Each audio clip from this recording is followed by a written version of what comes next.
welcome. Let's read an extract or a few verses from the poem The Enlightened Tea from the book Footprints on Waters Free. They said, make a lasting impression, be known, remembered as an icon, achieve your dreams, eternal life, be special, and leave what is rife. I asked, can trails be left on waters of life? Will not the waves them scatter? Would I know of the colossal fame on the cessation of my name? They looked and said, you lose the game with your ambivalent claims. Summits demand seminal strength and not a quixotic tepid bend. Oh, don't I have the skills to sail? Or shallows the worldly vale? From whence to where does this life go? Or truly, does it ever flow? From whence does all thus rise? Where does it fade or demise? Are all forms merely in appearance, like a dance or song in silence? Then, after a few verses, let's forget the mental games, the ridicule or imagined fame. Just enjoy a cup of tea. Taste the joy of simplicity. A sip of tea, a biscuit bite, freedom from black and white. A gateway to eternity seem these scones, biscuits, jam, and tea. Now I would like to read out the second last verse. Though liberation seems to abound, yet is untouched, for none is bound, and words seem trivial, confined, in front of flavors truly fine. Yet nothing's vital in this game, tea achievement just the same. One is the flow and static stream, and nothing is wrong with the dream. Now let's look at the song of oneness, you could say, in this verse, the Enlightened Tea. This verse simply illuminates the dream of duality. It speaks of that formlessness that energetically appears as all forms and also appears as this dream of duality. It is emptiness dancing or silence singing, and in and yet it seems to appear as this sense of self, or I am, or you and me, or whatever.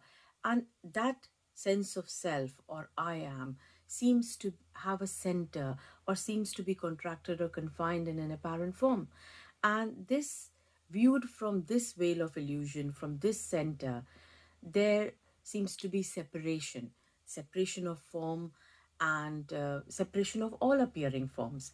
And this separation of all appearing forms implies that it almost objectifies forms into solid static entities, and then apparently seems to name and label those forms as apart from it, like a laptop or a painting or another person who happens to have a name and form and label. And then these names and labels apparently seem to have characters and attributes, and it's almost as if these forms are then fixated into an apparent space and timeline. That is, they have names and labels, and they have a beginning and an end. And these names and labels, then apparent stories are woven across these names and labels, like almost like a tapestry of hues and sounds, and like a sea of noise. And this this goes on apparently seeming to be, and this actually dream of duality almost is appears or is almost governed by opposites, like success and failure, and ignorant and enlightened, and uh, good and bad, or right and wrong, or whatever. And then this apparent seeking energy seems to almost fixates these names and labels across a timeline, and believes or deems that it can reach from here to there, from ignorance to enlightenment. And almost it also seems to appear as this hierarchical structure, that ignorance is here and enlightenment is here, or failure is here and success is here, or whatever. and then seems to apparently want to chase that and reach an apparent goal. Now, this is all an illusion, what you call Maya in the Indian scriptural words, you could say. And this Maya, this illusion, seen through this illusion, all seems to be very, very real and very like fixated and very important, and as if it has a relevance or meaning or purpose. But actually, it's just this. It's just the formless forming. It's emptiness dancing. It's silence singing, just appearing as this, appearing as this. Even the fact that it seems to be appearing as enlightened or ignorant or successful or failure is simply that. It's just those names and labels and concepts too is simply as that. So there is nothing right or wrong. There is this being, this apparent floating fluidity, or there being an apparent flow or static stream, or there's simply an energetic expression of nothingness, almost like a performance, almost like a dance performance. So this is the song of oneness. Now let's speak about the art in the poem, in the Enlightened Tea. I had actually done three different paintings for this poem, but then chose just two. The brown kettle that you can see here, this was done on handmade paper in ink, gold and sepia ink. I'll show you. This was the sepia. This was the sepia ink I used. Actually, it's here. This is how I have placed it. This was the sepia, cornelian sepia ink which I used. It's really very nice.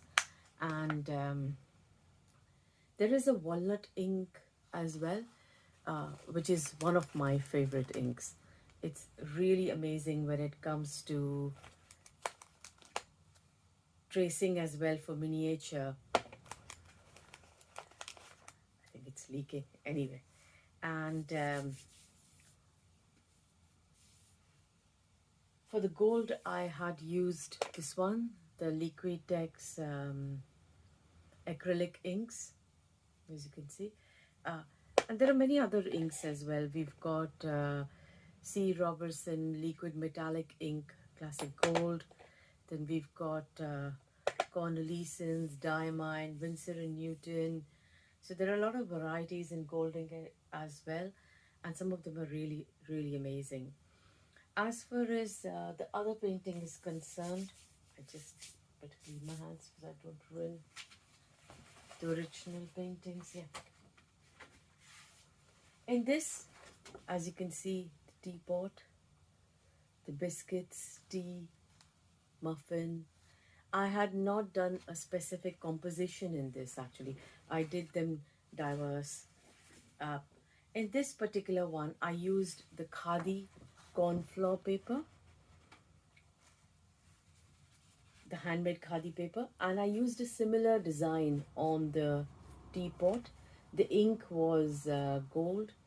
For biscuits, for custard creams and the bourbons, I used watercolors and color pencils.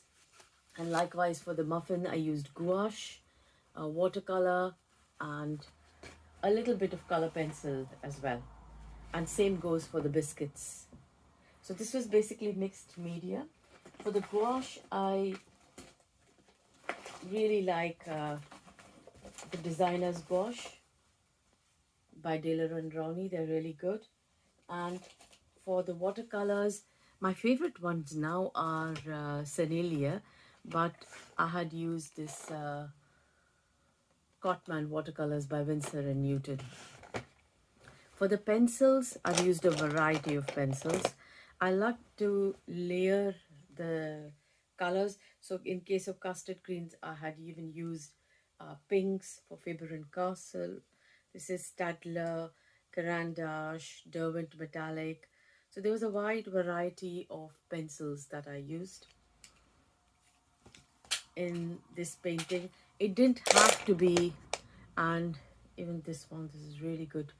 color soft pencils. They're really good. So this was the base color for the custard cream. And then, of course, the gold ink, as I have shown you. And this particular one, I had used Liquitex. It was only later on when um, I was gifted with some good colors that I could use. Of course, there's no hierarchy in colors. Definitely not. But sometimes the pigment is intense or strong, and which really brings up the color in the paper. So this is how the colors were done, and the objects, most of it were live. Just placed them. I just made this composition, so I made 3 separate compositions, and just brought a muffin and took a picture, painted it, and then finally ate it. Thank you, and see you.